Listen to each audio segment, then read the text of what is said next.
Angela stood at the edge of the ocean, the warm Bahamian breeze curling around her like a silent embrace. The sun bled gold across the sky, casting its final farewell on the waves, but the beauty of it barely touched the aching hollow in her chest. She had come here to escape, to breathe, to forget. But heartbreak had a way of following you no matter how far you ran. Her mind was a battlefield of memories. Him whispering promises into her ear under the moonlight, his hands laced with hers, his voice a lullaby of forever. And then the betrayal, the cold, sharp sting of realization when she found out she was just another temporary fixture in his life, another woman he could love until something better came along. Angela had loved him deeply, given him parts of herself she could never reclaim. And now, standing on this foreign shore, she realized she wasn't just mourning the relationship. She was mourning the woman she had been when she was with him. Angela? The voice pulled her from her thoughts. She turned, blinking against the golden light, and found herself staring at a familiar face, Mr. Hinata. It had been years since she had seen him. Back in college, he had been the quiet but brilliant exchange student from Japan, always observing, always analyzing. They had bonded over long study sessions in the library, both striving for something bigger than themselves. Now, he stood before her, older, sharper, success written into the confident lines of his face. "I almost didn't recognize you," she admitted, forcing a smile. "Time does that," Hinata replied, a knowing look in his eyes. They fell into easy conversation, reminiscing about the past, the dreams they once shared. But Hinata saw something in her that others hadn't noticed, the exhaustion behind her smile, the weight pressing against her shoulders. "You don't look like you're just here for a vacation," he said after a pause. Angela exhaled, looking back at the water. "I needed to get away." "From?" She hesitated. The words felt too raw, too heavy. But somehow, with him, she didn't need to pretend. "From a life that doesn't feel like mine anymore." Hinata studied her for a moment, then reached into his pocket and pulled out a sleek business card. "My company in Japan is expanding," he said. "I need strong, talented people like you." She blinked, caught off guard. "Wait, are you offering me a job?" "Yes." His tone was calm, but there was something deeper there. A door being opened, a lifeline being thrown. Angela let out a breathless laugh. "Hinata, I don't even speak Japanese. I've never even thought about moving." "Then think about it now," he interrupted gently. "You're in a place where you're questioning everything. Maybe it's time to rebuild somewhere new."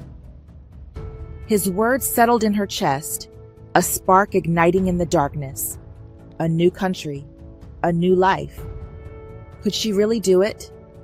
That night, she lay awake in her hotel room, staring at the ceiling.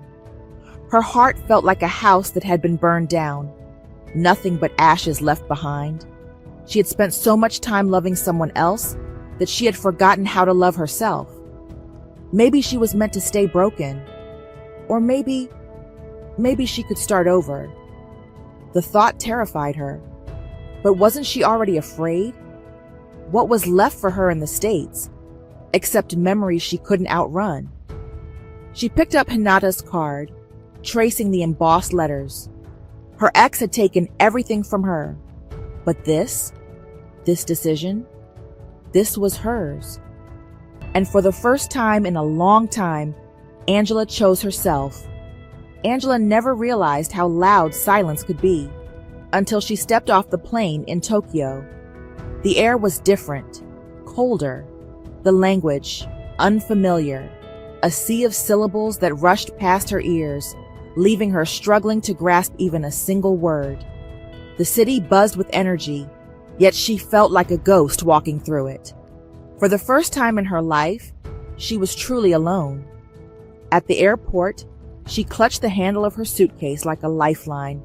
her heart pounding with the weight of what she had just done. She had left everything, her past, her pain, her home. And now, she was a stranger in a place that did not know her, a place that did not care. A gentle voice broke through her thoughts. "Angela." She turned and saw Mr. Hinata and his wife, Fumiko, waving at her with warm smiles. Relief washed over her like a flood, and before she could think, she was in the Fumiko's arms, a soft, comforting embrace that made her chest ache. "Welcome home," Fumiko murmured. Home. Angela swallowed hard. She didn't have a home anymore. But maybe, just maybe, she could build one here. The first few weeks in Japan were a whirlwind of struggles. Angela fumbled through the language. Grocery shopping felt like a battle, and ordering food was an ordeal of nerves and mistranslations. The simplest tasks, buying a train ticket, finding her way home, asking for help, left her feeling helpless. There were days she felt utterly invisible in the crowds, drowning in the rush of a city that moved too fast. There were nights she sat in her apartment, staring at the unfamiliar walls, wondering if she had made a terrible mistake. But there was Fumiko. There was Mr. Hinata, who made sure she was adjusting at work, gently correcting her mistakes with patience instead of frustration. And there was work, something she could throw herself into, something that gave her purpose when everything else felt uncertain. The pain of her past still lingered, but every day she chipped away at it. She refused to break. One night, after an exhausting workday, Fumiko pulled Angela aside and handed her a steaming bowl of miso soup. "You're strong, but you don't have to do everything alone," she said softly. Angela almost broke down right then and there. She hadn't realized how much she needed those words, how much she had been holding in. She was so used to being the one who had to be okay, the one who had to carry her own weight without complaint. That night, as she ate with Fumiko and Hinata, laughter filling the air, Angela felt something shift inside her. For the first time since arriving in Japan, she didn't feel like a stranger. She felt like she belonged. Weeks turned into months. Angela found her rhythm at work, growing in confidence. She learned to navigate the city without fear. She even started understanding bits and pieces of Japanese, enough to greet neighbors and order food without panicking. She wasn't just surviving anymore. She was living. Then, everything changed. It happened on an ordinary morning. Angela was sipping her coffee at her desk when the announcement came. The company had been bought out. The name of the new owner sent a chill through the office. Akira Kazuya, a man wrapped in secrecy and power. A billionaire who broke companies down and rebuilt them in his image. Whispers spread like wildfire. He's ruthless. A Casanova, always surrounded by women. No one ever really knows what he's thinking.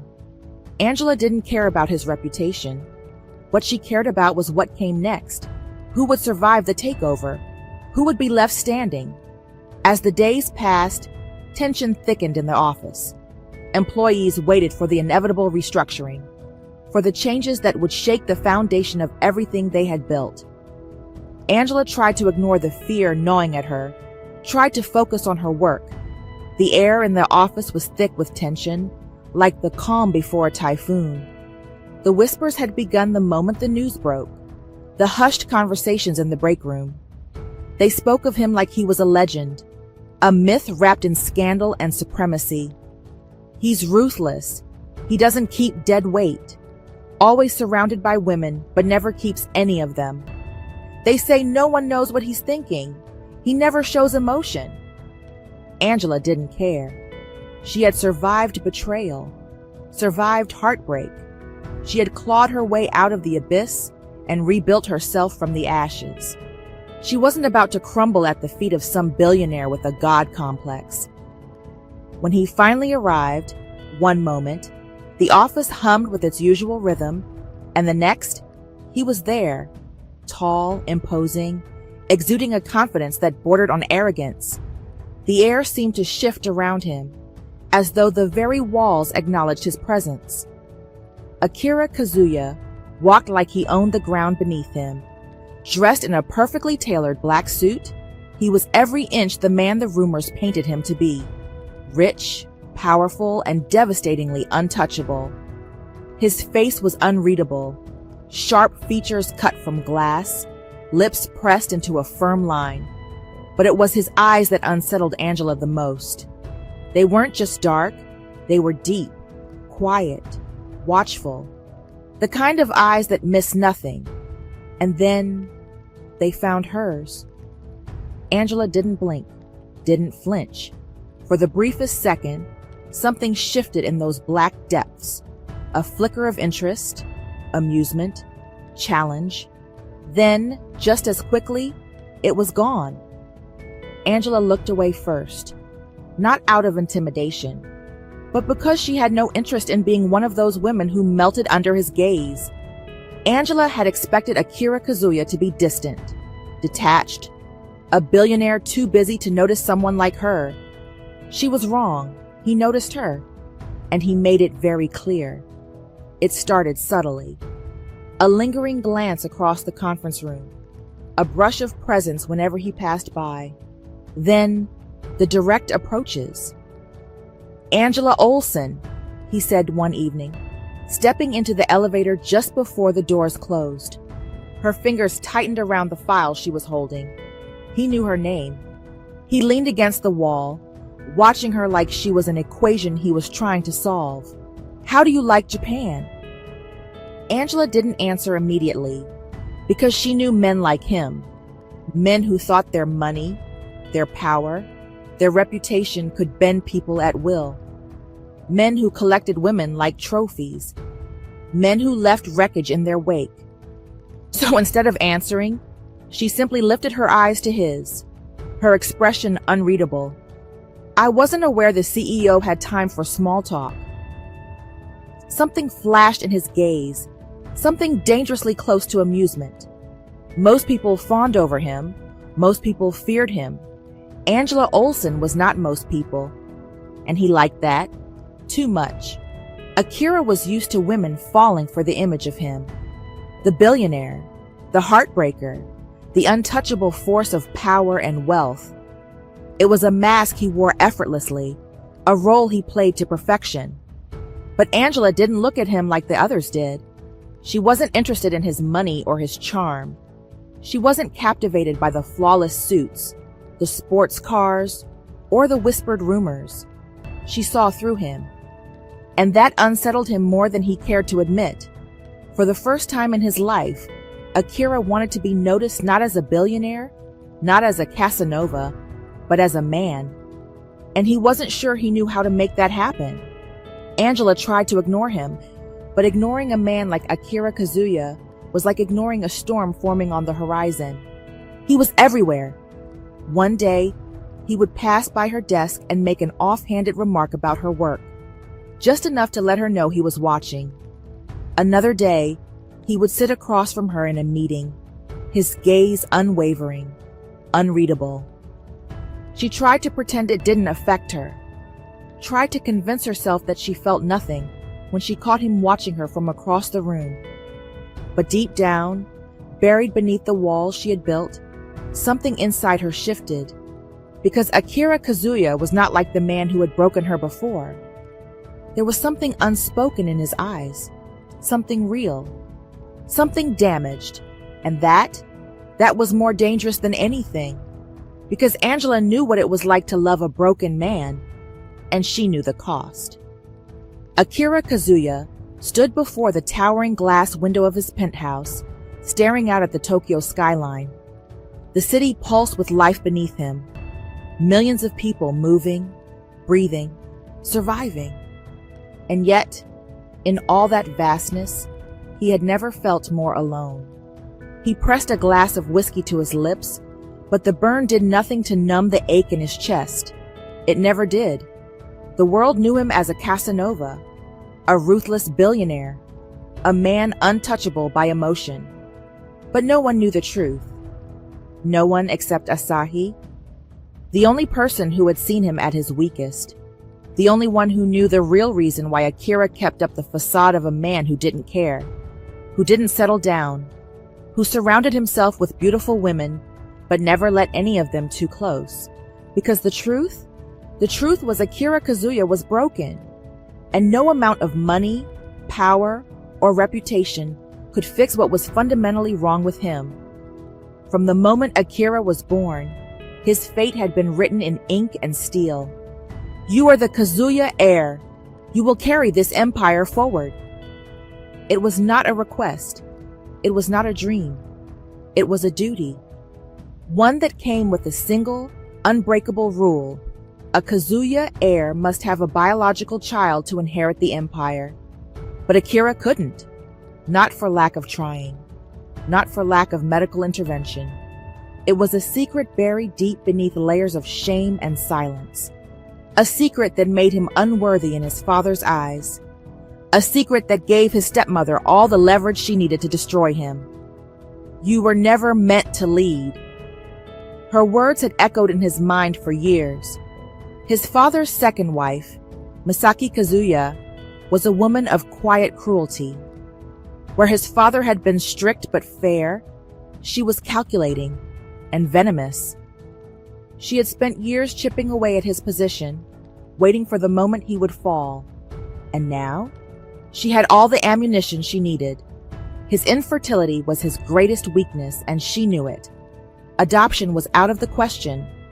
A Kazuya heir had to be of blood, and with no heir, Akira's claim to the empire would crumble.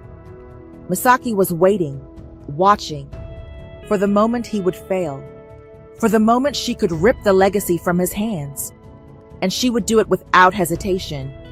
So, Akira did what he had to do. He played the role, the womanizer, the untouchable bachelor. He kept models, actresses, socialites, anyone who would keep the illusion alive, around him. Because as long as the world believed he was a playboy who refused to settle down, no one would question the truth. No one would see his weakness. No one would know he was broken. The whispers about his countless lovers, his fleeting affairs, his refusal to commit, he let them spread, because it was better than the alternative. Better than the shame of the truth. Better than the world knowing that Akira Kazuya could never be what he was meant to be. This can't last forever, Akira. Asahi leaned back against the leather couch in Akira's penthouse, swirling his whiskey lazily. Akira exhaled sharply. What do you suggest I do? Announce to the world that I'm a failure? That I can't give my father what he wants? That Misaki will have her way in the end? Asahi's dark eyes held something dangerously close to pity, and Akira hated it. You're not a failure, Asahi said, after a long pause. You just live in a world that refuses to let you exist outside its rules. Akira scoffed. That's a poetic way of saying I'm trapped. Asahi sighed. You're trapped because you're letting yourself be. There has to be another way, Akira. You can't just what? Akira cut him off, his voice sharper than he intended. Keep pretending? Keep lying? Keep playing this role until I have no choice but to watch my father's legacy burn? Silence, because they both knew there was no other way. Asahi set his glass down with a soft clink. You've built your entire world around this lie, but one day it's going to collapse. And when it does, he shook his head, you're not going to survive it. Akira didn't respond, because deep down he already knew. Then Angela happened. She was not part of the plan. She was not meant to matter. She was supposed to be like the others, just another employee, another face in the crowd, but she was none of those things. She was fire where he expected ice, strength where he expected submission, a challenge where he expected admiration, and she didn't care who he was, didn't care about the wealth, the rumors, the image. For the first time, Akira found himself standing in front of someone who saw through him. And that terrified him more than anything. Because if Angela threw the mask, what else could she see? Could she see the truth? Could she see the broken man beneath the empire? And if she did, would she still want him? Angela wasn't interested, and she made sure he knew it. The first time he spoke to her directly, she barely glanced at him before turning on her heel and walking away. The second time, when he asked if she had time for coffee, she simply replied, "I don't drink coffee." The third time, when he caught her in the hallway, blocking her path with an amused smirk, she folded her arms and stared up at him, her expression unreadable. "You're persistent." Akira only smiled. "I get what I want." Angela tilted her head slightly, her eyes cool and unwavering. "Then it's a good thing I'm not for sale." And with that, she walked past him without a second glance. Akira had never had to chase anyone before. Women gravitated toward him. They sought his attention, wanted to be near him, wanted to be claimed by him. Angela wanted absolutely nothing to do with him, and he found himself annoyingly obsessed with that fact. At first, it was just curiosity, a game. Why was she so determined to push him away? But the more she rejected him, the more he realized his wasn't a game. Angela liked the women who flitted in and out of his orbit. She was fire wrapped in steel, and for the first time in his life, Akira Kazuya wanted more. Angela didn't want to admit that she noticed him, but she did. She noticed the way he only ever looked at her, even when the office was full of people. She noticed the way he never flirted carelessly with her, the way he did with other women. How his voice was always measured, his words careful. She noticed how, no matter how many times she dismissed him, he never once acted entitled to her time. She expected arrogance, persistence that bordered on pressure. Instead, Akira Kazuya was patient, respectful, constant, and that terrified her more than anything, because she knew men like him, men who knew how to make a woman feel safe before shattering her completely. And she had barely pieced herself back together. Akira realized something dangerous one evening, watching Angela work late from his office window. He wasn't interested in her because she was a challenge. He was interested in her because she wasn't one. She wasn't someone to be won over and claimed. She was someone to be earned. So he stopped chasing, and instead, he started proving. He proved it in the way he never spoke down to her, in the way he acknowledged her ideas in meetings when others dismissed them, in the way he made sure her workload was fair, that she wasn't being overrun by deadlines. And most of all, he proved it in the way he never demanded her time. He simply offered it and waited. It happened when she least expected it. Angela had been buried in work, exhausted, running on nothing but pure willpower. And then, a cup of hot chocolate landed softly on her desk. She blinked at it, confused. "I don't drink coffee, remember?" Akira said casually, standing beside her. She stared at him, stunned. It wasn't a grand gesture. It wasn't dramatic. It was simple, small, thoughtful. Something in her chest cracked open just a little, and that was the moment she started to lose the battle. It was raining the night Angela finally saw Akira differently. She had been walking home from work when the storm hit, her umbrella doing little to keep her from getting completely drenched. And then, a car pulled up beside her. The passenger window rolled down, and there he was. "Get in," he said. Angela hesitated. She should have said no. She should have kept walking, ignored him the way she always did. But she didn't. Maybe it was the rain. Maybe it was exhaustion. Or maybe it was the way his voice didn't hold an ounce of arrogance or expectation. So she got in. And that night, something shifted. Because for the first time since she met him, Angela didn't feel like she was running away. She felt like she was falling, and she had no idea how to stop it. Akira sat in his penthouse, the dim city lights casting shadows across the marble floor. He gripped the glass of whiskey in his hand, swirling the liquid absent-mindedly, but his mind was somewhere else, or rather, on someone else. Across from him, lounging lazily on the couch, Asahi watched him with a knowing smirk. "You're doing it again," Asahi remarked. Akira didn't look up. "Doing what?" "Thinking about her." Akira exhaled sharply, setting his glass down with a clink. "You're imagining things." Asahi snorted. "Please, I've known you too long to believe that. You're obsessed with this woman." Akira's jaw tightened. "It's not an obsession." "No?" Asahi raised an eyebrow. "Then why do you look for her every time you walk into the office? Why do you care what she thinks of you? Why are you losing sleep over a woman who won't even give you the time of day?" Silence. For the first time in years, Akira had no clever retort. Because Asahi was right. Angela wasn't just another passing fancy. She wasn't just a woman he found attractive. She was the only woman who had ever made him feel something real. And that terrified him.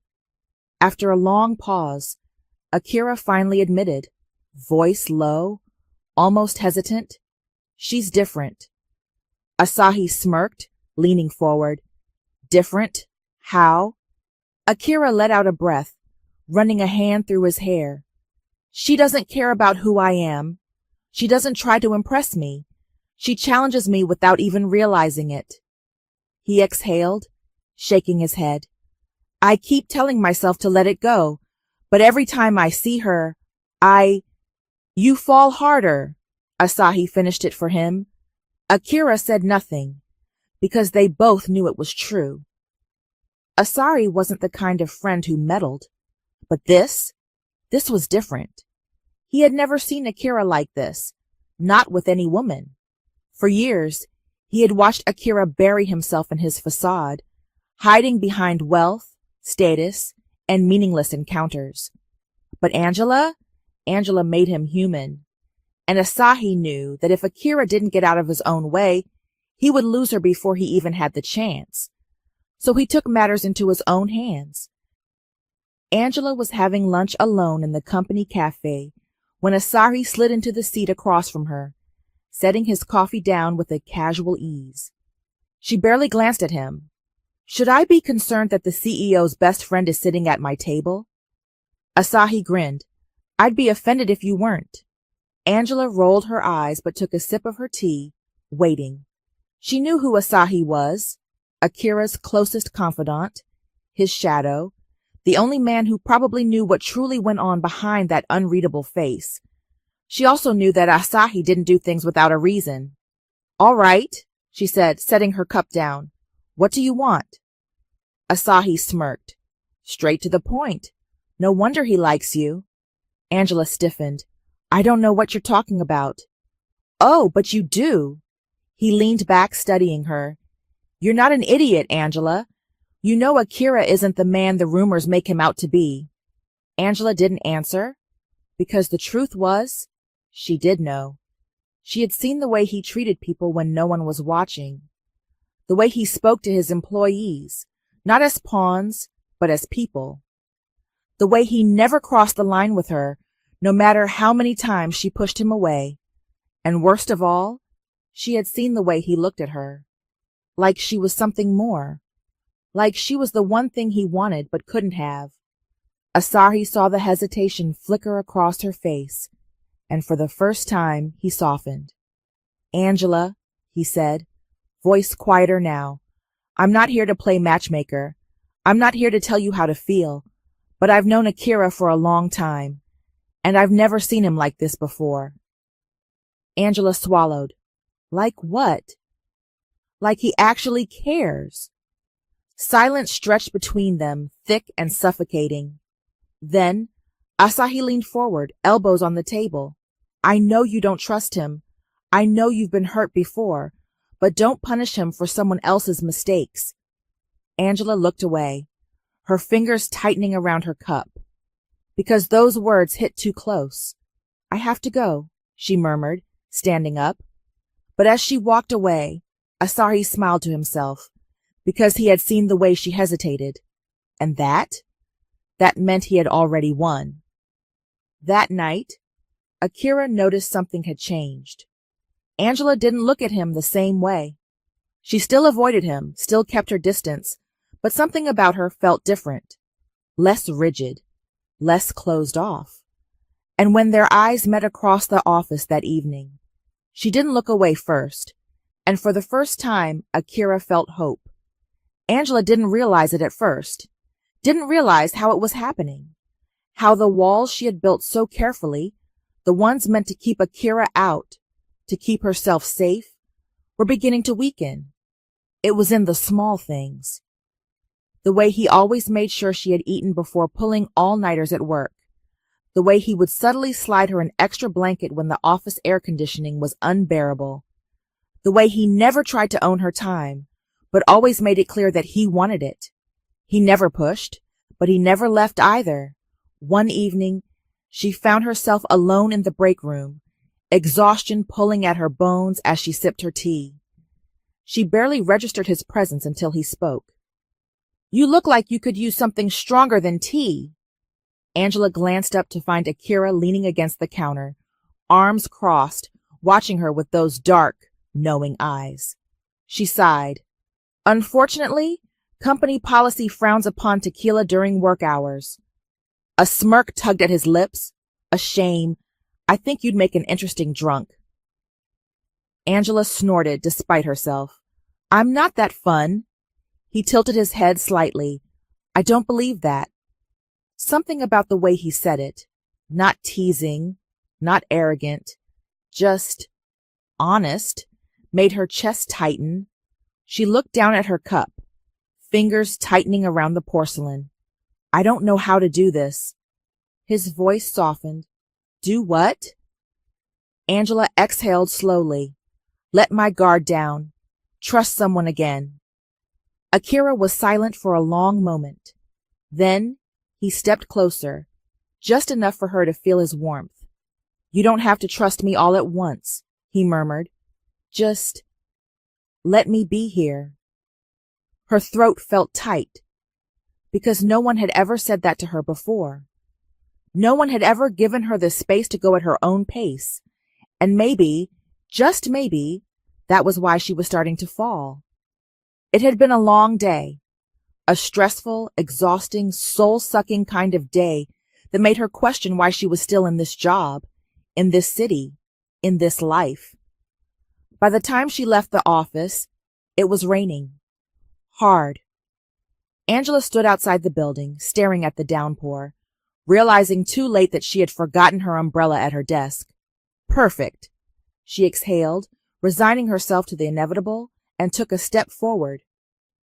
When a black umbrella suddenly appeared over her head, she turned, startled, and found Akira standing beside her, holding it out without a word.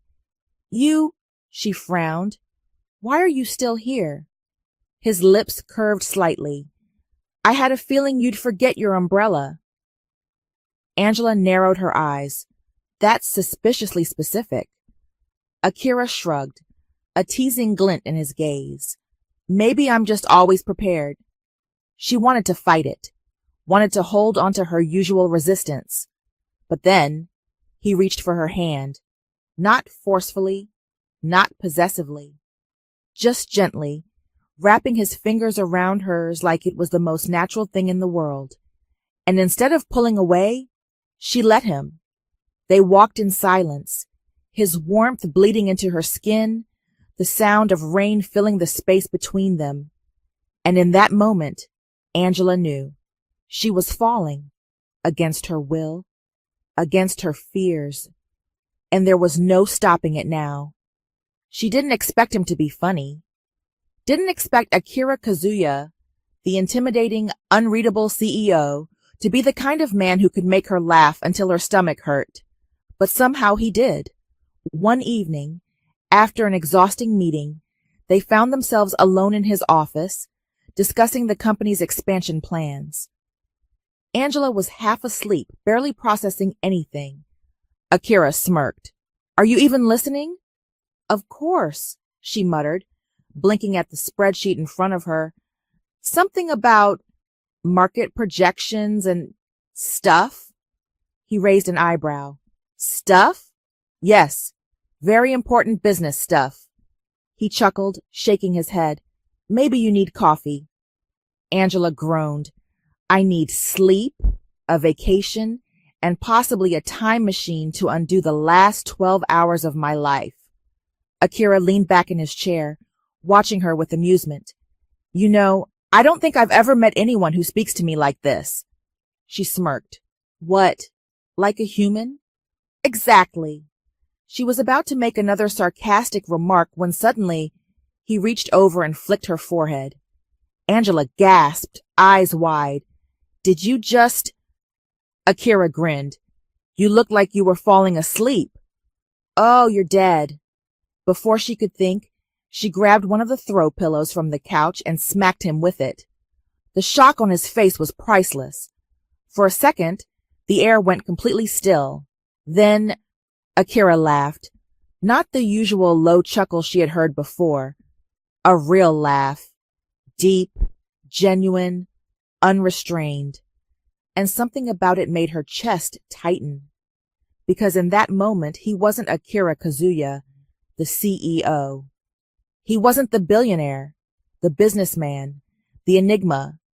He was just a man. And for the first time, Angela let herself see him. It was a slow descent. Not the kind of love that hit all at once like a storm, but the kind that crept in quietly, settling into the spaces she had left empty for too long. She found herself looking for him in meetings. She found herself listening for his voice in crowded rooms. She found herself wanting to be near him, and when she wasn't, she missed him. But love was never easy. Not when there were secrets between them. Not when there were things he wasn't telling her. Not when she had spent so many years protecting herself from men like him. And yet, none of that seemed to matter anymore. Because somewhere along the way, Angela had stopped fighting it. Somewhere along the way, she had fallen in love with Akira Kazuya, and she didn't know if she would ever be able to go back. It was as if the world had shrunk to just the two of them. Days bled into nights, and nights into mornings, with Angela and Akira existing in their own quiet universe. They spent evenings talking until dawn. Conversations shifting from business to childhood memories, to dreams neither had dared speak aloud before. They stole moments between meetings, fingers brushing in passing, glances that spoke volumes. And when the world grew too loud, too demanding, they found solace in each other. It was seamless, natural, like they had always belonged together, like nothing could break them, like they were unshakable. But Akira knew better, because he was keeping something from her, and with every passing day, the weight of it grew heavier. Angela had never felt this before. Not like this. Not the kind of love that felt like it was carved into her soul, like it lived in the marrow of her bones. Akira wasn't perfect. He was complex, unreadable at times, closed off in ways that frustrated her. But he was also the man who made her laugh when she wanted to cry. The man who held her hand beneath dinner tables. The man who looked at her like she was his entire world. She had never felt safer in someone's presence, never felt more seen. And that terrified her, because love like this, love this deep, it could break her. And yet, she couldn't stop herself. She didn't want to stop herself. Akira held her in his arms one night, her head resting against his chest. You know, she murmured, her voice laced with drowsy affection, I used to think I'd never trust anyone again. Akira's body tensed. She didn't notice. I thought love was just something people used as an excuse to hurt each other, she continued. But then you happened. A sharp pang went through his chest. He closed his eyes, fingers brushing through her curls. Angela? He hesitated. This was it. The moment he should tell her. Tell her he couldn't give her the life she deserved. Tell her he couldn't give her a family. Tell her his love had an expiration date. Instead, he whispered, nothing, because he was a coward, and he didn't want to lose her. Not yet. Maybe not ever. He had the ring. He had been carrying it for weeks, hidden in the depths of his dresser, the weight of it burning against his conscience every time he touched it. He had envisioned it, kneeling before her, telling her she was the only thing that had ever mattered, slipping the ring onto her finger and watching her say yes. He could almost hear it. Yes, Akira. 1,000 times. Yes. But then what? Then his father would demand an heir. Then his stepmother would laugh in his face. Then Angela would find out. And then he would lose her. He gripped the velvet box in his palm, staring at it in the dim light of his bedroom. For the first time in his life, Akira Kazuya, the man who had everything, had never felt more powerless. Asahi was the only person who knew. And now, watching Akira fall deeper and deeper for Angela, Asahi saw what was coming. The breaking point. You have to tell her, Asahi said one evening, sitting across from Akira at a private bar. Akira didn't respond, swirling the amber liquid in his glass. You can't keep pretending this isn't an issue, Asahi pressed. What happens when she wants a family? When she starts asking questions? Akira's grip tightened around the glass. She doesn't need to know. Asahi sighed. And when she finds out? Akira exhaled slowly. Then I lose her. Not telling her is what's going to make you lose her. Akira set his drink down hard. You think I don't know that? Asahi's expression softened. You love her. Akira ran a hand over his face. More than I should. Then trust her, Asahi said, because if you don't, this love you're holding on to so tightly, it's already slipping away. Akira didn't answer, because deep down he already knew. Akira sat in his office, staring at the contract in front of him, but the words blurred together. He hadn't been able to focus for days, because he knew the moment was coming, the moment where everything would fall apart. Angela's laughter still lingered in his ears from the night before. Her warmth still clung to his skin, but he felt the weight of his own deception pressing down on him like chains. Tell her, Asahi had warned, before someone else does. But how could he? How could he look into her eyes, the only place he had ever felt safe, and tell her that he had been lying this whole time? How could he lose her? He wasn't ready. He would never be ready. And so he stayed silent. And that was his biggest mistake. Misaki Kazuya always knew how to play her cards. She had spent years watching Akira from the shadows, waiting for the day his empire would collapse under the weight of his own failure. And now she had found his weakness, Angela Olsen, the woman who had unraveled the untouchable Akira Kazuya. Misaki smirked as she watched the file slide across her desk. Find everything you can on her. Because if there was one thing she had learned in this family, love was the easiest thing to destroy. Angela was at her desk when she got the call. Unknown number. Something in her gut twisted. She answered, Hello? Silence for a moment. Then, a woman's voice, smooth as silk and laced with venom. Ms. Olsen, I assume. I'm calling as a courtesy. Angela's grip tightened around her phone. Courtesy for what? A soft chuckle. For your sake? I'd suggest you walk away from Akira before he breaks you. Angela's blood turned to ice. Who the hell is this? She snapped. Someone who knows him better than you ever will. Someone who knows what he's been hiding. Angela's heart pounded. You're lying. Am I? A pause. Tell me, Angela, has he told you about his condition?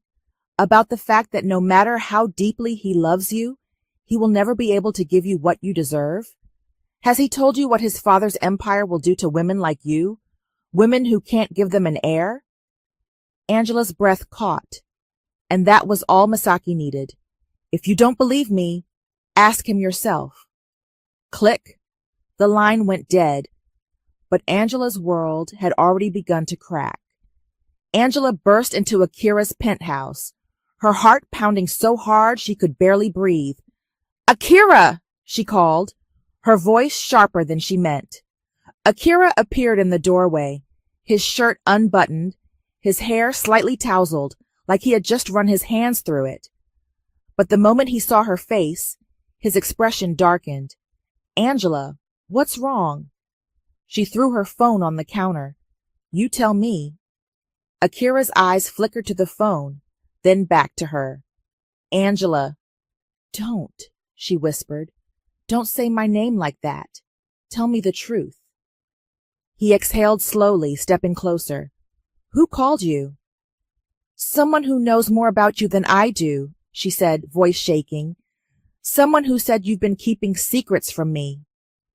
Akira's jaw clenched.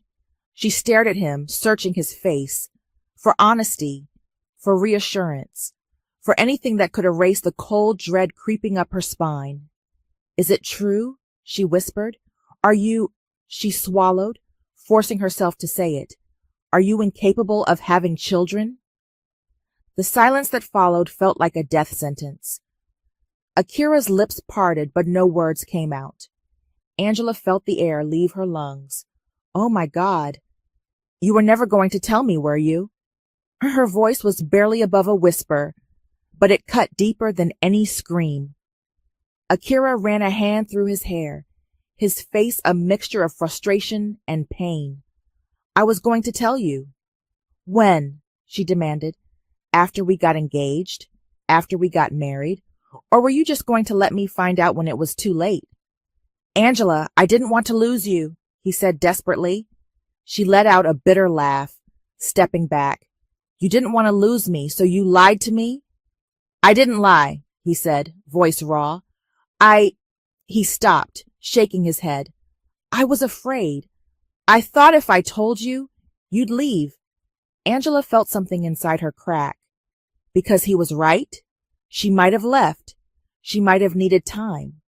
But now it wasn't just the truth that hurt. It was the fact that he never trusted her with it. "How could you think so little of me?" she whispered. Akira reached for her. "Angela!" She flinched, and that broke him. For the first time, he saw it. The trust that had taken months to build, shattered in an instant. Angela wrapped her arms around herself, blinking back the burn in her eyes. "I need time," she murmured. Akira's chest tightened. "Angela, please." But she was already stepping back, already breaking away. And as she turned and walked out the door, Akira realized he had just lost the only thing that had ever mattered. Akira Kazuya had always been unshakable. A man who moved through the world with purpose, control, and power. But tonight, he felt like a ghost inside his own skin. The city lights outside his penthouse window blurred as he drank himself into numbness. Angela was gone. The only woman who had ever seen him, ever loved him beyond his wealth and reputation, had walked away. And he had no one to blame but himself. He squeezed his eyes shut, his fingers curling into fists against the counter.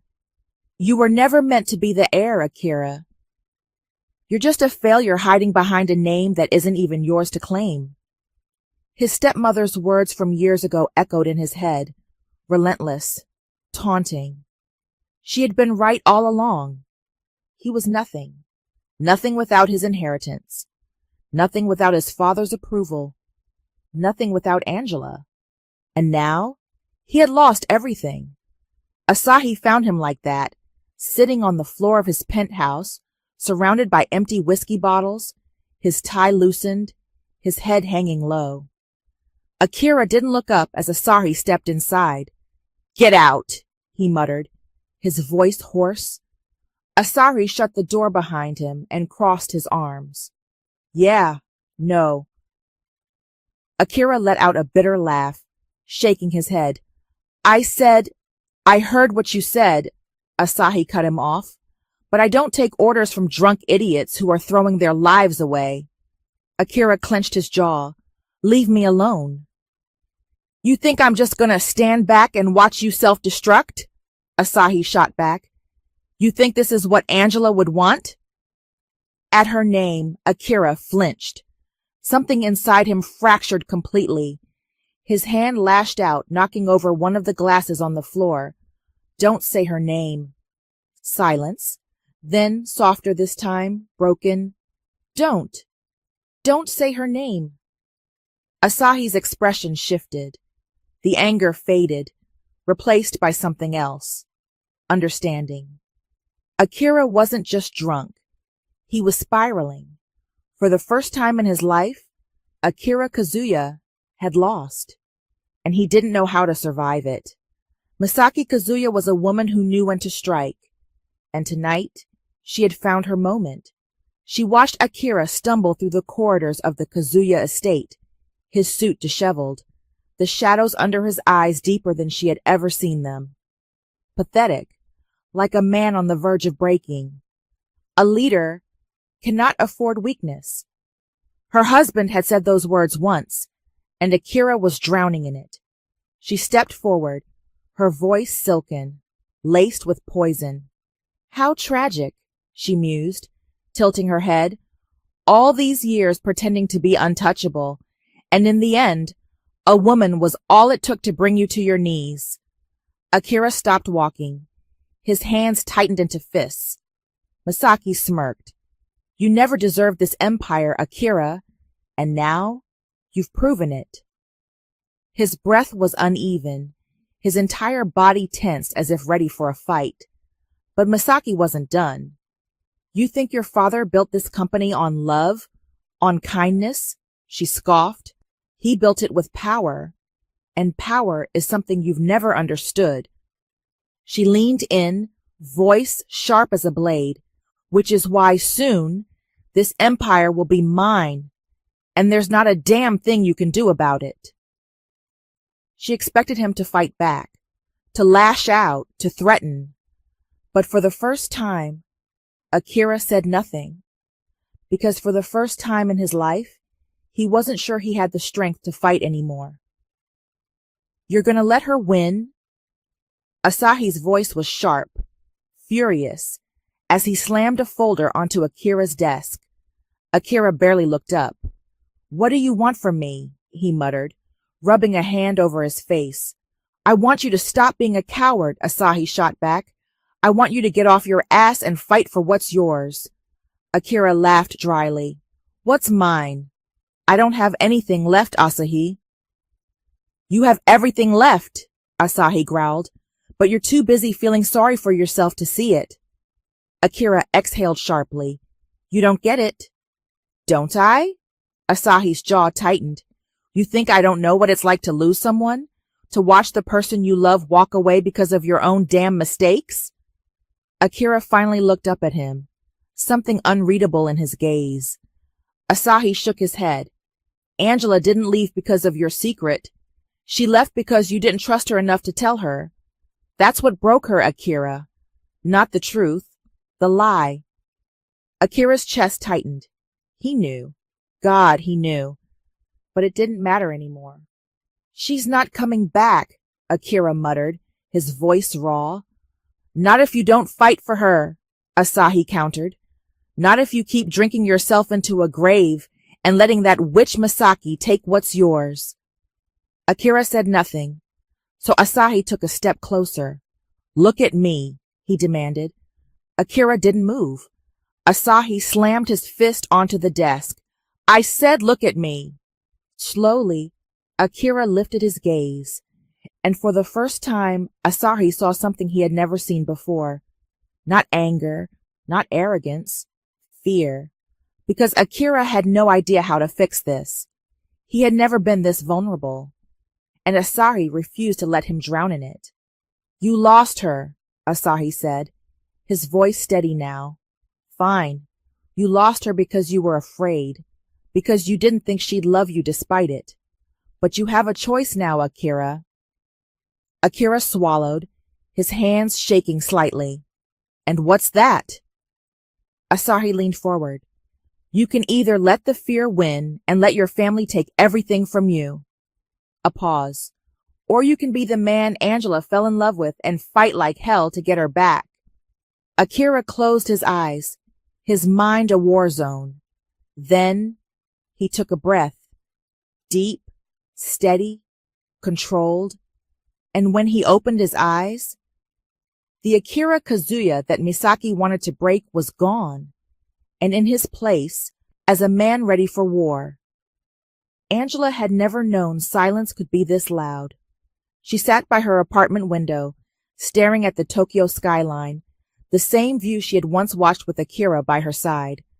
Now the city lights felt colder, distant, empty. Her phone sat beside her, untouched. No calls, no messages. He hadn't tried to reach her, and maybe that hurt the most, because Akira Kazuya never gave up on anything. Yet, here she was, alone. And it wasn't because he stopped loving her. It was because she had walked away. How could you think so little of me? Her own words haunted her. At the time, she had meant them. The pain, the betrayal, it had been overwhelming. But now, sitting alone in the quiet of her apartment, she saw it differently. Akira had never played with her heart. He had protected it. Even when he should have told her the truth, he wasn't being cruel. He was being afraid. Afraid of losing her. Afraid that she would look at him differently. And instead of believing in him, she had left. She closed her eyes, pressing a hand to her chest. I love you.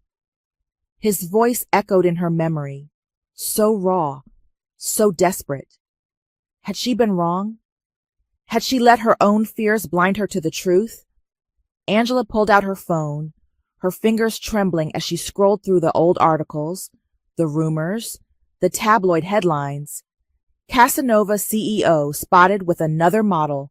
When will Akira Kazuya settle down? Tokyo's most eligible billionaire, a lover of many, a commitment to none. She had heard it all, believed it all. But now she saw the truth. Akira was never the man they made him out to be.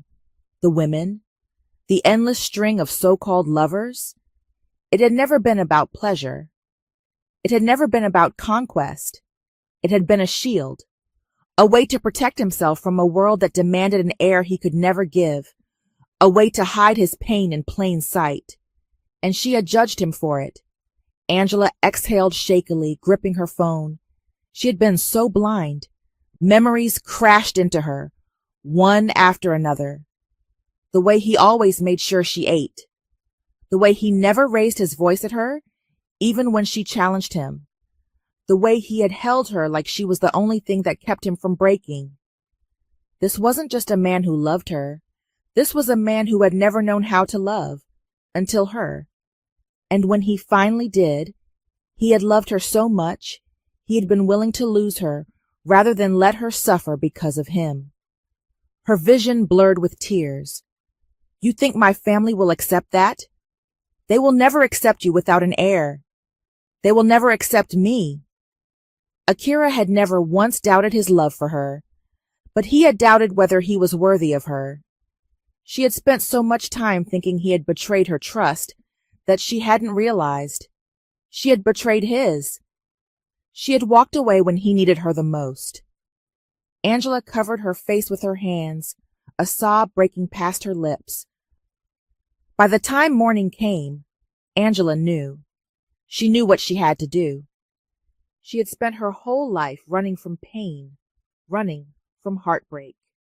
And Akira had spent his whole life believing love was something he could never truly have. But she had loved him. She still loved him. And now she had to fight for him the way he had always fought for her. Angela took a deep breath, wiping her tears. Then she grabbed her phone. Because this time, She was going to be the one who didn't walk away. Angela didn't hesitate this time. No more second-guessing. No more doubts. No more running. She had walked away from Akira once, but she would not make the same mistake again. This time, she would fight. She would show him that love wasn't something he had to earn. He had always been enough. And so, she stood outside his penthouse, heart pounding, hands trembling. One deep breath. Then she knocked. Akira sat in his dark penthouse, the glass of whiskey untouched beside him.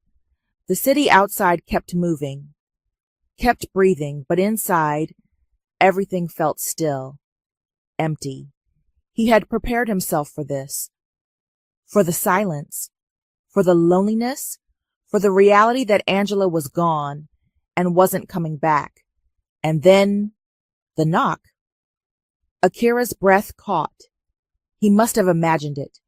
But then it came again, steady, firm, real. His heart slammed against his ribs. Slowly he stood, his steps unsteady as he moved toward the door. And when he opened it, she was there, Angela, standing in the hallway, eyes full of determination and something even stronger, love. Akira swallowed hard, gripping the doorframe as if to ground himself. Angela? His voice was raw, almost broken. She exhaled shakily. Hi. A beat of silence stretched between them. Then, Akira did what he had been terrified to do for weeks. He let himself hope. Angela stepped inside, her presence filling the empty space he had been drowning in. Akira's pulse was a war drum. He didn't deserve this, didn't deserve her. You shouldn't be here, he muttered, turning away. Angela's gaze didn't waver. I should have never left. He exhaled sharply, shaking his head. Angela, She didn't let him finish. Instead, she walked straight to him, took his face in her hands, and forced him to look at her. And in that moment, Akira Kazuya broke. His walls crumbled, his carefully built armor shattered beneath her touch. His hands came up, hesitating, afraid to hold her, afraid she would disappear. Angela, he whispered, his voice barely holding together. Why are you here? Her eyes burned with emotion. Because I love you. Akira's breath hitched. But She cut him off. I don't care, she said fiercely. I don't care about your family. I don't care about their traditions, their expectations. I don't care that you can't give them what they want. Her hand slid to his chest, over the heart that had only ever beaten for her. You are not defined by this, Akira. You are not less of a man. You are not less worthy of love. Akira's body trembled beneath her touch. But you deserve a family, he whispered. You deserve more than me. Angela shook her head. You are my family. The words hit him like a tidal wave. Raw. Unshakable. True. Tears burned behind his eyes, but he didn't fight them. Angela! His voice cracked. She smiled softly. You're stuck with me, Kazuya. And then she kissed him. Not out of desperation, not out of fear, but because this love was real. Because she was his, and he was hers. Because she was home. And for the first time in his life, Akira finally let himself believe it. Akira had never been a man of hesitation. He had built empires, made impossible decisions, and survived battles both in business and in his own heart. But this was the most important decision of his life. He took a deep breath, his hands trembling slightly as he held the velvet box. Angela stood on the rooftop of their favorite spot, overlooking the Tokyo skyline, the same place where they had once shared quiet conversations and stolen glances. Now she turned to him, confused by his sudden silence. Akira! He exhaled sharply. God, she was beautiful, strong, unwavering. His.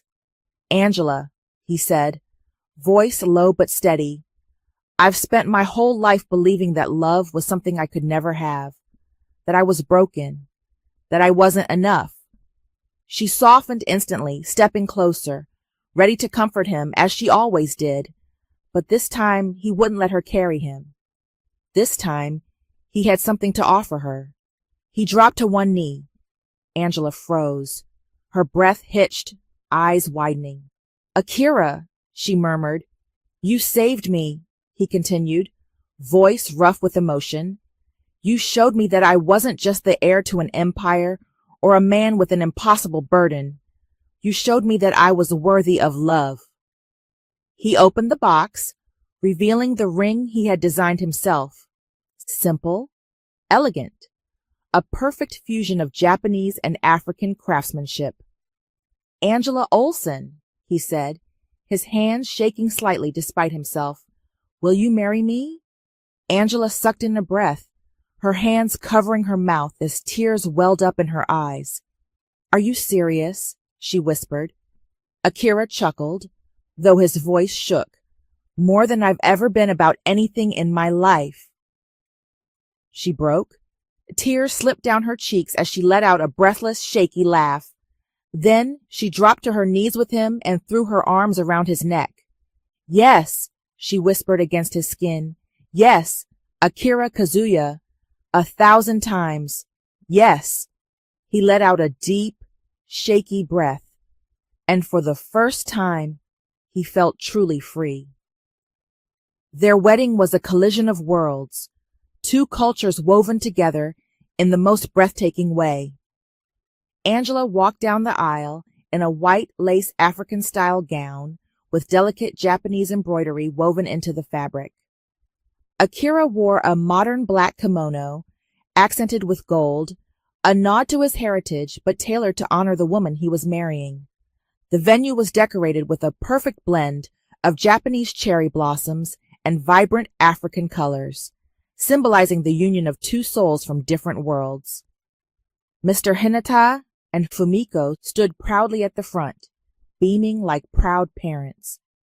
Asahi smirked as he watched Akira wipe his eyes discreetly when Angela reached the altar. You're crying, Asahi whispered. Shut up, Akira murmured, his voice breaking slightly. Then, as Angela placed her hands in his, everything else faded. It was just her, his love, his partner, his home. They exchanged vows, not just words but promises. A promise to fight for each other. A promise to never let fear dictate their love. A promise that, no matter what came their way, they would face it together. And when Akira kissed his bride, the whole world disappeared. 1 week after their wedding, Angela sat in their new home, unwrapping the last of their gifts. Mr. Hinata and Fumiko gave us this one, she murmured, carefully removing the wrapping. Akira, sitting beside her, glanced over. What is it? Angela gasped softly. It was a Bible, a simple, well-bound leather Bible. A note from Fumiko Hinata was tucked inside. May this always remind you of who you are, where you came from, and the love that has always been with you. Her fingers traced the cover, her breath hitching as old memories surfaced. Angela had forgotten. She had buried it beneath the weight of life, beneath the years of struggle and ambition. But now it all came rushing back. Tears welled in her eyes. Akira noticed instantly. Angela? His voice was soft, concerned. She couldn't speak, could only shake her head as the tears slipped free. A shuddering breath escaped her lips. Memories rushed back. The smell of Sunday mornings with Grandma Gina. The warmth of sitting in a small church, her grandmother's wrinkled hands holding hers as they prayed. The songs, the faith, the peace. It had been so long. So long since she had prayed. So long since she had even thought about God. So long since she had felt anything like this. Tears welled up in her eyes. Akira immediately pulled her into his arms. Angela, he murmured, worried. What's wrong? She shook her head against his chest. Nothing. She let out a soft, watery laugh. I forgot what this used to mean to me. Akira glanced down at the book in her hands, his expression unreadable. He had never been religious. He had never believed in anything beyond what he could see, touch, and control. But as Angela trembled in his arms, as she clutched the Bible like it was something precious, he realized it mattered to her. He didn't ask questions, didn't demand answers. He just held her, because he couldn't bear to see tears in his wife's eyes. That evening, Angela called Fumiko. She had to thank her. She had to tell her how much this meant. But when Fumiko answered, Angela's voice cracked with emotion. Thank you, she whispered. You have no idea how much this means to me. Fumiko's voice was warm. Angela, I was just listening to my heart when I bought that for you. I'm so glad it spoke to yours too. Angela wiped at her tears. I want to see you. Fumiko's smile was almost audible through the phone. Then come to church with me this weekend. There's a conference. I think you'll love it. Angela hesitated for only a second. Then, I'd love to, she said. She glanced at Akira, who had been listening quietly. He raised an eyebrow. So, you're going to a church conference? Angela nodded. Then, to her absolute shock, Akira shrugged. All right, he said casually. I'll come with you. Angela blinked. You will?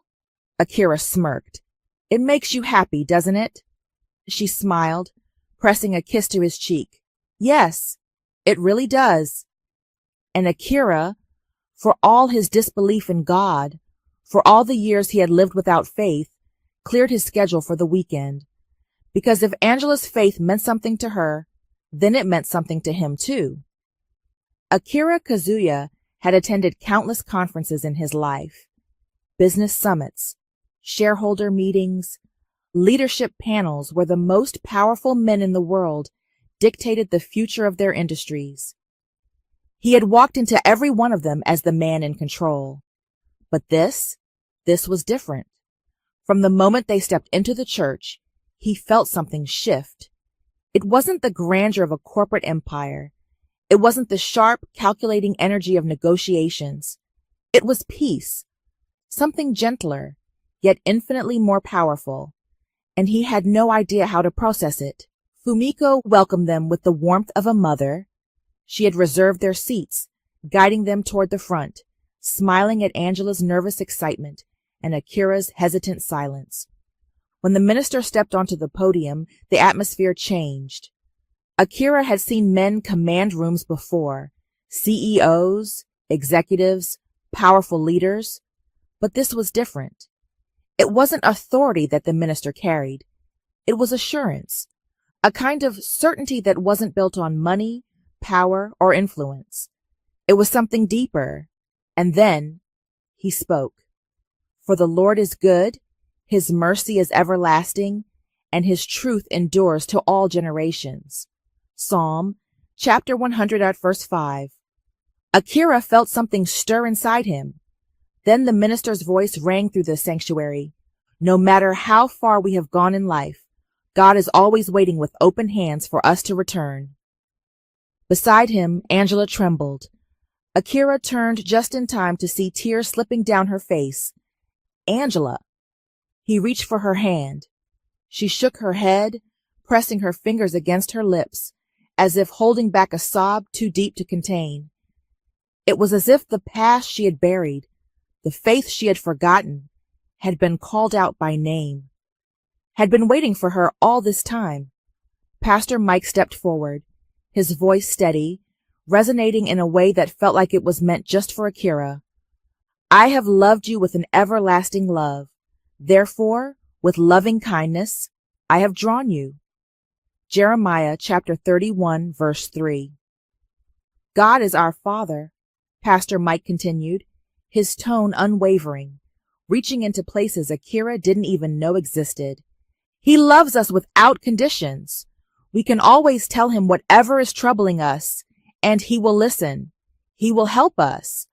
Akira inhaled sharply, his fingers tightening around Angela's hand. But the next words hit him like an earthquake. The reason a lot of people run away from God is because they think he is mysterious. Pastor Mike's voice was firm, yet filled with understanding. But God is not mysterious. Akira leaned forward, his heart pounding. If you read his word, you will know him, Pastor Mike continued. You will find that out for yourself, and you will fall in love with his son, Jesus Christ. Akira stopped breathing. Love. That word had always been complicated for him. He had been raised in a family where love was currency, where it was used as a weapon, where he had to earn it. He had spent his whole life carrying pain alone, believing that no one cared. But now, could it be? Had he been wrong all along? Had there always been someone who cared? Someone whose love had been waiting for him, even when he didn't believe? He turned his head slightly. Angela was watching him, and in her eyes, he saw it. She knew. She could see the war inside him, because she had fought it too.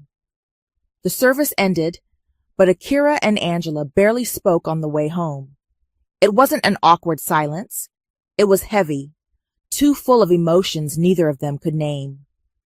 That night, as they stepped into their apartment, Angela did something she hadn't done in years. She knelt by the couch, clasped her hands together, and prayed. Akira stood by the doorway watching her. Something inside him tightened painfully. Angela had always been his strength, his anchor, but now he saw it. She was drawing strength from something greater, and for the first time, he envied that. Angela turned her head, her gaze locking onto his. Her eyes were soft, inviting. You don't have to, she whispered, but if you want to, you can pray with me. Akira hesitated. Pray? He had never done that before. Not once. He had never spoken to a God he didn't believe in. But now, for the first time, he wanted to. Not because he had to, but because he wanted to know what it meant to have something to hold on to, something bigger than himself. Slowly, he stepped forward, and when Angela reached for his hand, he didn't pull away. The next morning, Angela turned to him over breakfast. The conference isn't over, she said gently. Akira raised an eyebrow. You want to go again? She smiled, tilting her head. We. He exhaled, running a hand through his hair. You know I don't. He stopped himself. Angela waited patiently. Akira sighed, staring down at his coffee. He could say no. He could shut this door before it ever opened. But when he looked at her, he knew. This woman, his wife, his home, his greatest love, had chosen him despite everything. Could he do the same for her? Could he take a step into something he didn't fully understand? Akira looked up, meeting her gaze. Then, with quiet certainty, he nodded. All right, he said. Let's go together. Angela's smile was bright enough to rival the morning sun. And as Akira reached for her hand, he realized something profound. Maybe he had been lost for a long time. But now he was finally ready to be found. The second day of the conference wasn't just another service. It was a firestorm.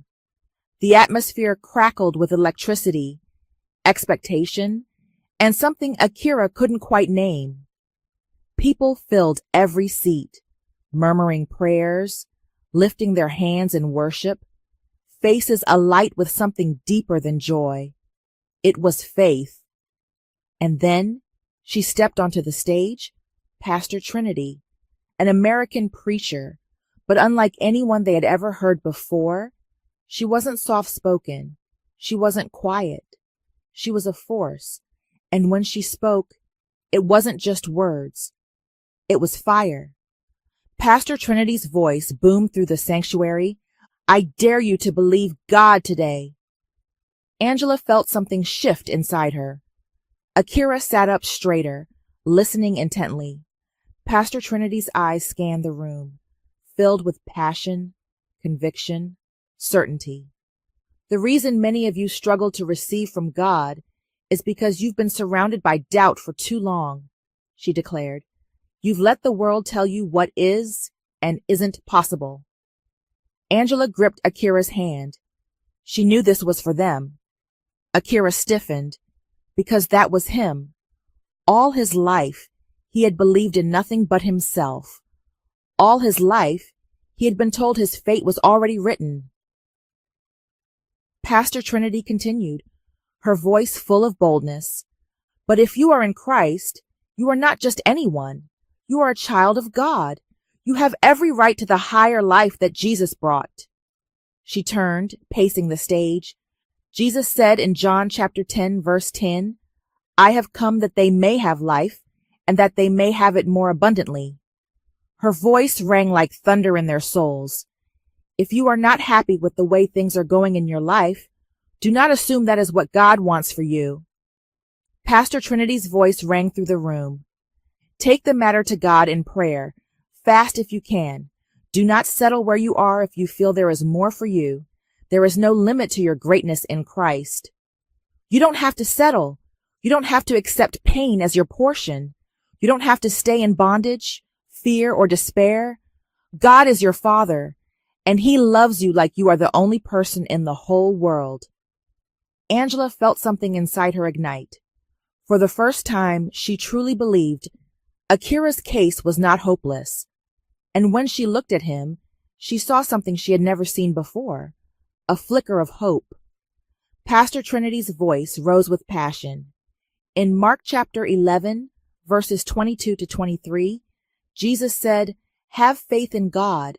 Truly I tell you, if anyone says to this mountain, 'Be lifted up and thrown into the sea,' and does not doubt in their heart, but believes that what they say will happen, it will be done for them." We can use God's word to shape our lives in the direction we desire. Akira stared at her. He had spent his whole life using words to negotiate, to command, to build an empire. But he had never thought about using words to build himself. Consider how Jesus used words, Pastor Trinity continued. His words carried power, wisdom, and authority. In Mark chapter 11, he spoke to a fig tree, and it withered. He spoke to storms, and they obeyed. He spoke to demons, and they fled. He said, "You shall have what you say." Angela felt goosebumps rise on her skin. Akira was silent, but his mind was racing. Could it really be true? Could his words, his faith, his belief change his life? Had he been living under a lie all this time? Had he been settling for defeat when victory was always within his reach? Akira's chest tightened. Could it be? All his life he had believed that life was fixed, that fate was cold and unchangeable, that his suffering was permanent. But now, Pastor Trinity was saying otherwise. She pointed at the congregation. "Your words have power," she declared. "How did God create the world?" She paused, then answered herself. With words. Angela inhaled sharply. Genesis tells us that the world was a chaotic mass, Pastor Trinity continued, but God spoke, and order came out of chaos, light out of darkness, life out of nothingness. She turned again, locking eyes with the crowd. "That means your words shape your life. Stop agreeing with defeat." The sanctuary erupted with amens. Akira swallowed hard. He had spent his whole life accepting what he was told was impossible, that he would never be enough, that he would never inherit his father's empire, that he would never be able to have a family of his own. But now, was it a lie? Had he been living in chains that were never locked in the first place? Angela's heart pounded. Since the day Akira had told her his secret, she had silently accepted their fate. She loved him. That would never change. But she had resigned herself to the fact that children would never be in their future. She had never considered that there could be another way. But these past 2 days, hearing God's word, seeing Akira's spirit stir in a way she had never seen before, it made her believe again, made her hope. Maybe their story wasn't over. Maybe God could still write something new. Then it happened. Pastor Trinity stepped forward, holding the mic close. "Some of you today have been far from God," she said, her voice steady. "You've been wandering, searching, believing you had to do life alone." Akira's breathing shallowed. "But God is calling you back, right here, right now. You don't have to carry the weight alone anymore." Angela's chest ached. She knew. She knew Akira felt it. Pastor Trinity's eyes scanned the room. "If you want to receive Jesus, if you want to begin a life where you don't have to fight alone anymore, come forward." Silence. Then Angela stood, and beside her, Akira stood too. His legs moved before his mind could argue. His heart pulled him forward before logic could stop him. Angela reached for his hand. He grasped hers tightly, and together they stepped into the unknown. They reached the altar, standing among dozens of others. But at that moment, it felt like it was just the two of them. Pastor Trinity smiled, her gaze soft. "Say this with me," she said. And with his wife at his side, Akira opened his mouth and spoke words he never thought he would say. "Lord Jesus, I believe in you. I believe you died for my sins and rose again to give me new life. I accept you as my Lord and Savior. Come into my heart. Change me. Make me new." The moment the prayer ended, Angela turned to Akira, tears streaming down her face. He looked at her, his own eyes wet, his heart full, his soul finally at peace. She threw her arms around him, and for the first time in his life, Akira Kazuya felt truly, completely free. After the conference, everything changed.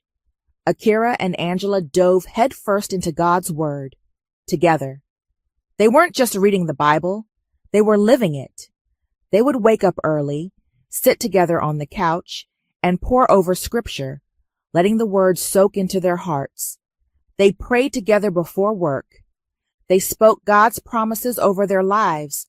They held hands at night and thanked Him for everything, before even seeing the results. "If God's word is as powerful as we heard," Angela had said one night, looking at Akira with unwavering conviction, "then we have to practice it. We have to live it."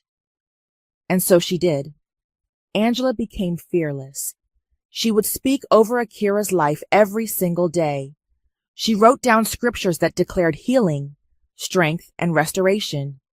She filled the house with Bible verses, on the mirrors, inside his car, tucked in his office drawers, even inside his wallet.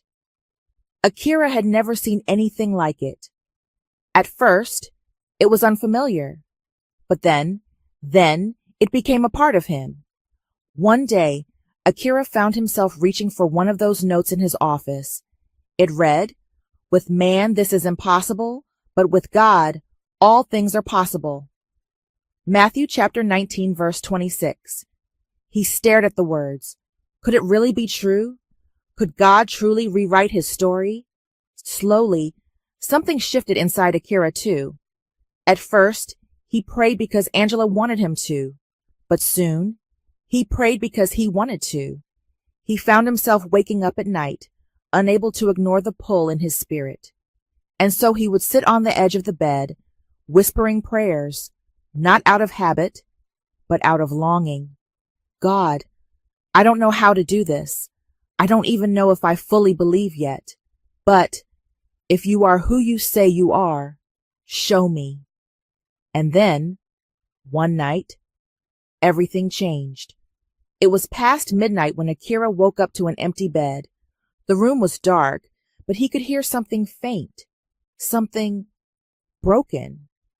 He followed the sound, his heartbeat quickening, and then He saw her.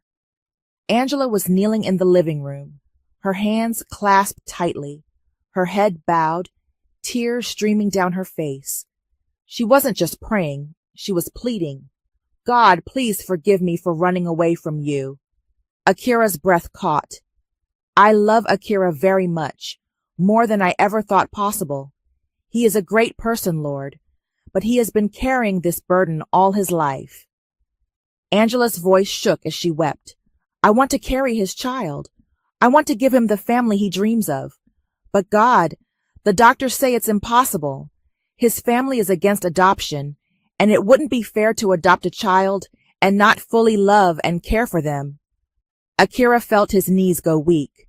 But you, Lord, I have seen what you can do. You gave Hannah a son. You gave Sarah a son in her old age. You even put a child in the womb of a virgin girl. You can do anything, Lord. Angela's voice rose with conviction. It doesn't matter what the doctors say, God. I am his wife, and I believe you can rewrite our story. And that was it. That was the moment Akira broke. Tears blurred Akira's vision as he stepped forward without thinking. Before Angela could even react, he dropped to his knees and wrapped his arms around her. She gasped softly, startled. Akira! He held her tightly, his face buried in her shoulder, his breath shaky. Angela, his voice cracked. Are you okay? Are you regretting marrying me? Angela pulled back slightly, cupping his face in her hands. Her eyes were still wet, but they held nothing but love. Regret, she whispered. Nothing like that. She wiped his tears away, her thumb tracing his cheek. I just needed to pour out my heart to God, she murmured. Akira swallowed hard. But his voice was raw, filled with the kind of vulnerability he had never allowed himself to show. Angela, do you really believe? Do you really think God can do this for us?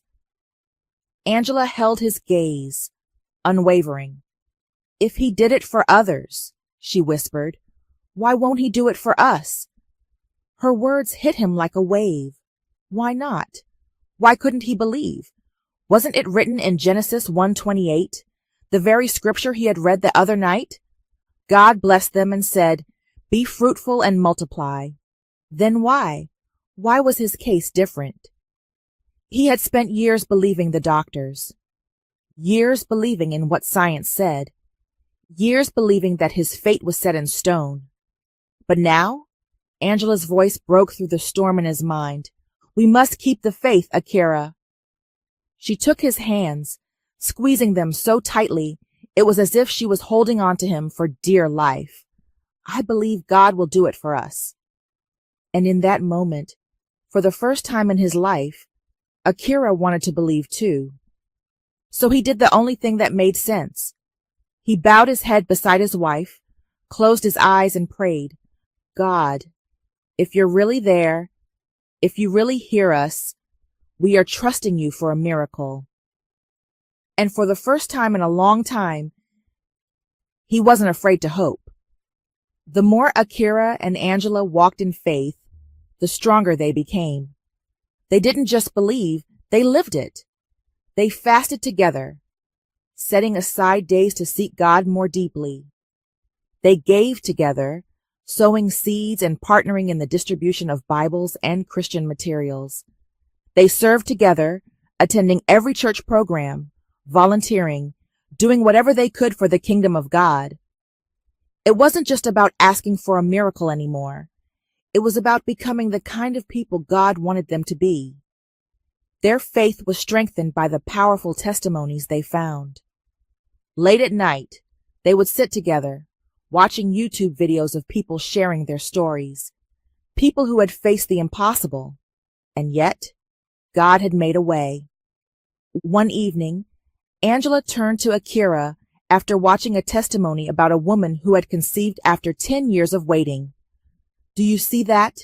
She whispered, eyes shining. 10 years, and look what God did for her.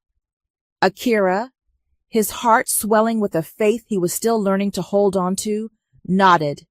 If he did it for her, he murmured, why won't he do it for us? Angela smiled. Exactly. And just like that, hope took deeper root. One quiet afternoon, Angela sat in their home, her Bible open before her. She had been reading about Abraham, about how God called him the father of many nations, even when he had no child. Her eyes drifted across the room until they landed on the empty guest room. A thought flickered through her mind. Turn it into a nursery. Angela froze. The idea was ridiculous. Why prepare a nursery when there was no baby? She shook her head. No, that's foolish. But then, a whisper in her spirit, faith is about doing. Her heartbeat quickened. God is a faith God. He calls things that are not as though they are. Angela stood up. She looked at the guest room again, and then she moved. She grabbed a box and started emptying the room, removing everything that didn't belong in a nursery. By the time Akira got home that evening, he stared in shock. Angela was dragging out furniture, reorganizing, setting things in place. His brows furrowed. Angela, what are you doing? She turned to him, a playful glint in her eyes. Turning this into a nursery. Akira blinked, then let out a soft, disbelieving laugh. But he rubbed the back of his neck. Angela, this doesn't make sense. Angela simply smiled. Faith doesn't always make sense. And so they did it together. They picked out soft pastel colors for the walls. They set up a crib, a rocking chair, and small shelves for toys. They even bought baby clothes, tiny outfits that made Akira's heart ache with longing. But it wasn't painful longing anymore. It was hope. When they stepped back, admiring the finished nursery, Angela turned to Akira. How do you feel? She asked softly. Akira looked around, taking in the small room that now held a future they couldn't yet see. He exhaled deeply, nodding. I feel, he swallowed, like I'm finally starting to believe. Angela smiled, hugging him tight. Then it's working. But Angela wasn't done. One morning, she placed an online order. A few days later, when the package arrived, she ripped it open with excitement.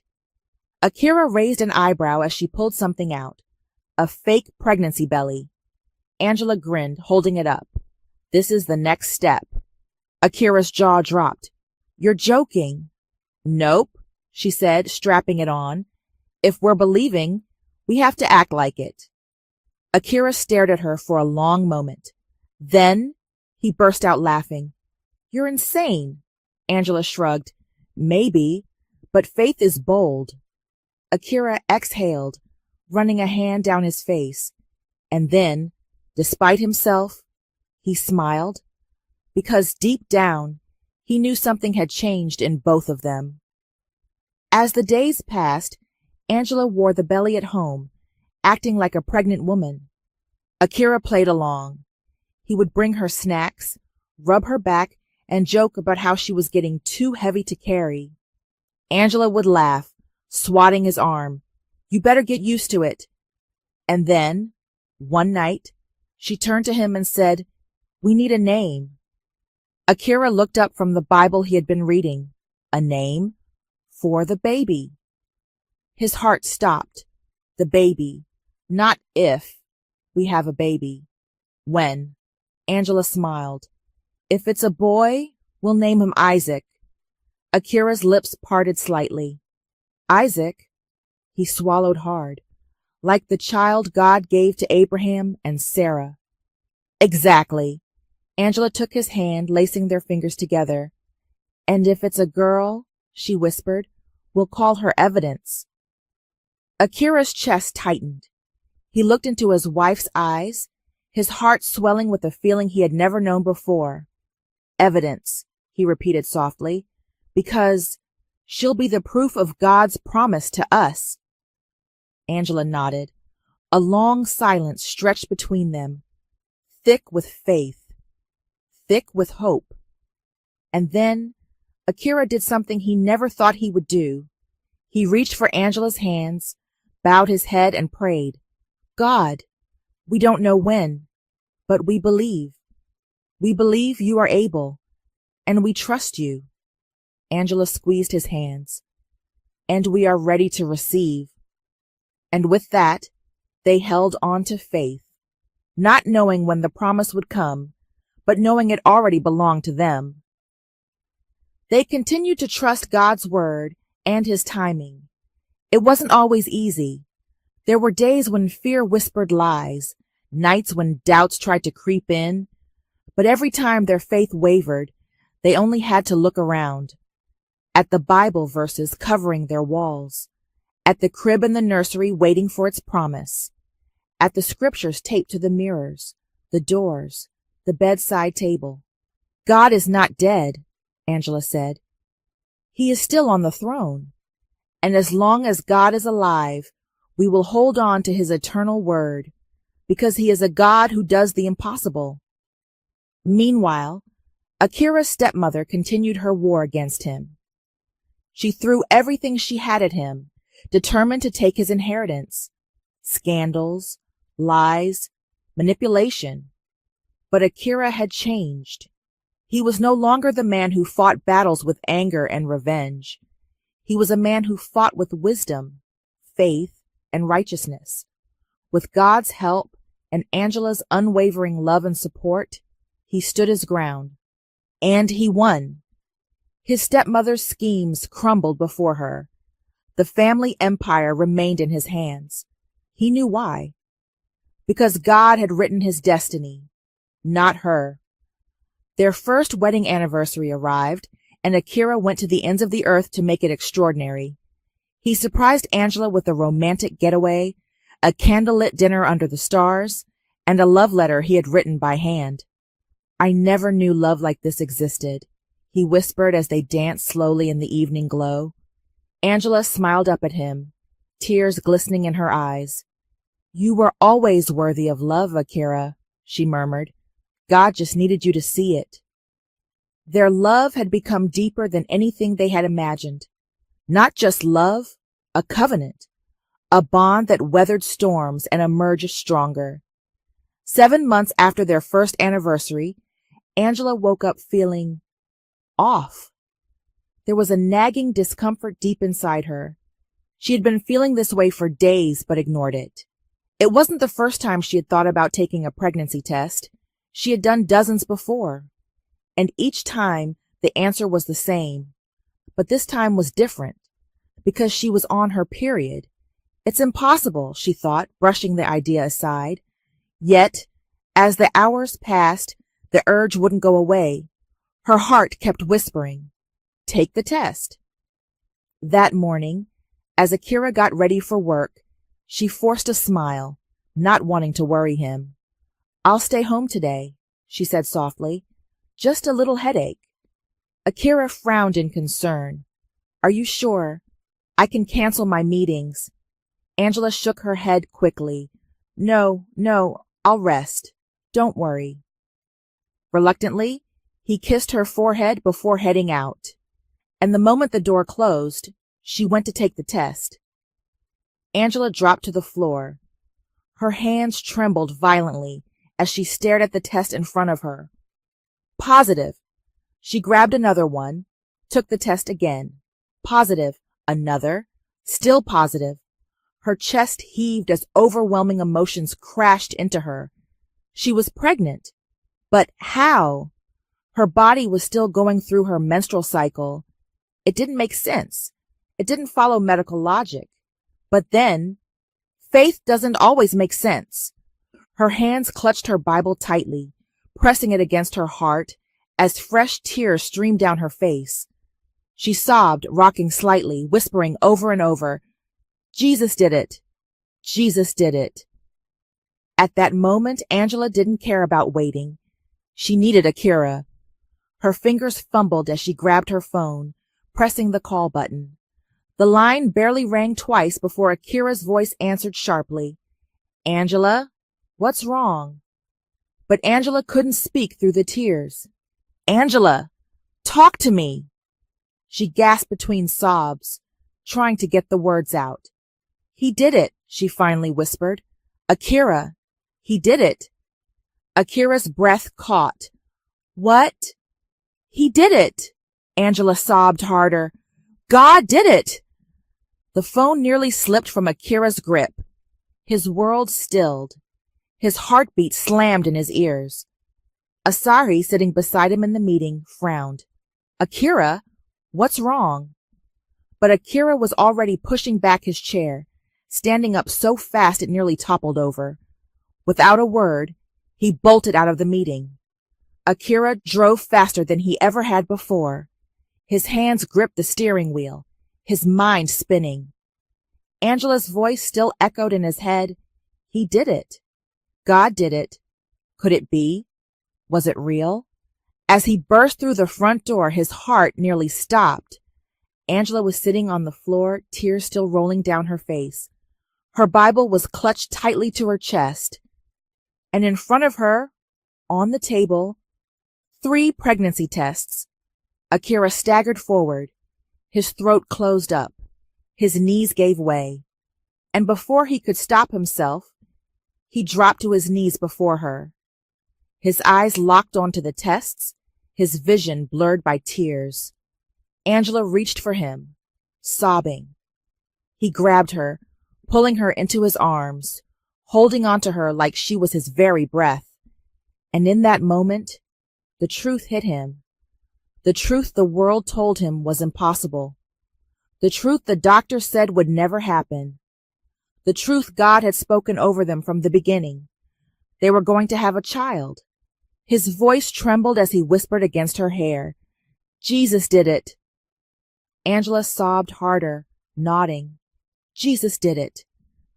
And there, in the middle of their home, with tears streaming, hands shaking, hearts full, they fell to their knees together and thanked God for his faithfulness. Then Akira pulled back slightly, pressing his forehead against hers. "We have to go to the hospital," he whispered. Angela nodded, still crying. "Yes," she whispered, "but Akira, I already know." She smiled through her tears. "The doctors don't need to confirm it. God already did." Even though Angela and Akira already knew the truth, they still needed to see the doctor.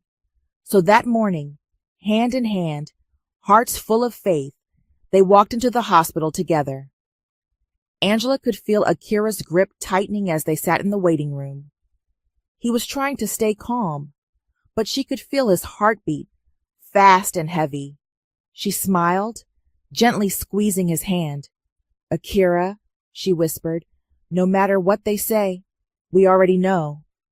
He exhaled deeply, nodding. "I know, but I still want to hear them say it." Angela chuckled softly. Soon they were taken into the ultrasound room. And then, there it was, the tiny rhythmic thump of their baby's heartbeat. Akira stared at the screen, frozen in awe. His grip on Angela's hand tightened even more. The doctor smiled. "Your baby is strong and growing well." Angela let out a deep, relieved sigh. "And my menstrual cycle?" The doctor shook her head, still smiling. "It had no negative effect on the baby whatsoever. Everything is perfectly fine." Akira couldn't move, couldn't blink, couldn't breathe, because there, on that screen, was their miracle, the proof that God had rewritten their story. And in that moment, Akira knew. Faith had won. From that day, Akira changed. He didn't just work less. He worked from home, because there was nothing in the world more important than being there for his wife and child. Angela laughed one morning when she saw him set up his office right next to the nursery. "Are you ever going back to work?" she teased. Akira smirked. "I am working. Just from here." Angela shook her head, grinning. "I love you, you know that?" she said. Akira leaned forward, pressing a gentle kiss to her forehead. "I know," he murmured, "and I love you more." The first time they did an ultrasound to see their baby, Akira felt something inside him shatter and rebuild all at once. Watching the screen, seeing the tiny form of their child, the movement, the life that was growing, it was a joy that words could never capture. Every doctor's visit became a celebration, hearing the baby's heartbeat, feeling the baby kick, watching Angela glow with motherhood. Each moment was proof that God had spoken over their lives and never gone back on his word. They kept declaring God's word over their child, even in the womb. Angela would wake up, place her hands on her belly, and speak life. "You will be strong, healthy, and filled with purpose," she whispered every morning. Akira would kneel beside her, pressing his lips to her belly. "You will fulfill God's purpose for your life. You are a child of promise," he murmured. "We love you, and God loves you even more." 9 months later, Angela grabbed Akira's arm tightly. "It's time," she gasped. Akira felt his heart stop, then explode into motion, rushing to the hospital, holding her hand, whispering words of prayer and encouragement through the pain. For hours, he stayed right beside her, and then a tiny, beautiful cry filled the air. Akira froze. His breath hitched as the doctor placed a small, delicate baby into his arms. His daughter, their miracle. Angela watched through tears as Akira's hands trembled, his lips parting in disbelief. She's perfect," he whispered, his voice breaking. Angela smiled weakly, her heart bursting with joy. "She is the evidence that God truly answers prayers," she said softly. Akira lifted his teary gaze to his wife, and in that moment, everything in his world made sense. After Angela and the baby had fallen asleep, Akira stepped outside. His legs felt weak. His chest felt too tight. And before he could stop himself, he broke down in tears. His hands covered his face as he sobbed into the night air. Because this was beyond what he could have ever asked for. His best friend Asahi found him there. Akira didn't look up, just choked out, "She's here, my daughter. Asahi, she's here." Asahi's throat tightened. "Jesus did it," he murmured. Akira let out a broken laugh between tears. "Yeah," he whispered. "Jesus did it." When the time came, Akira brought his family home. Fumiko was always there to assist Angela, guiding her through the journey of being a first-time mom. Baby Evidence was healthy, strong, and growing beautifully. Every cry, every laugh, every tiny movement, it was all joy. They shared their testimony everywhere, telling others of God's faithfulness. "Hold on to faith," Angela would say, "even when it makes no sense, because God never lies." And then, another surprise.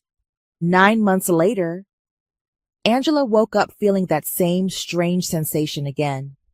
She didn't say anything at first, but as the days passed, the feeling grew stronger. So, one morning, she took another test, and the moment she saw the result, she screamed. Akira ran into the room, panicked. "Angela, what happened?" She turned around, grinning so wide her face hurt. She held up the test. Akira froze. Angela's eyes filled with tears. "Akira," she whispered, "we're having another baby." Akira's breath caught. His legs nearly gave out. "Wait, what?" Angela laughed and cried at the same time. "God did it again," she whispered. Akira grabbed her, lifting her into his arms as he spun her around. He couldn't contain his joy. They hadn't expected this to happen so quickly. But God had given them another child, and 9 months later, they welcomed their son into the world, their promised son. They named him Isaac because, like Isaac in the Bible, he was the child of laughter, the child of joy, the child of promise. And with that, their family was complete. full of faith, full of love, full of God's undeniable, unstoppable, limitless power. The end.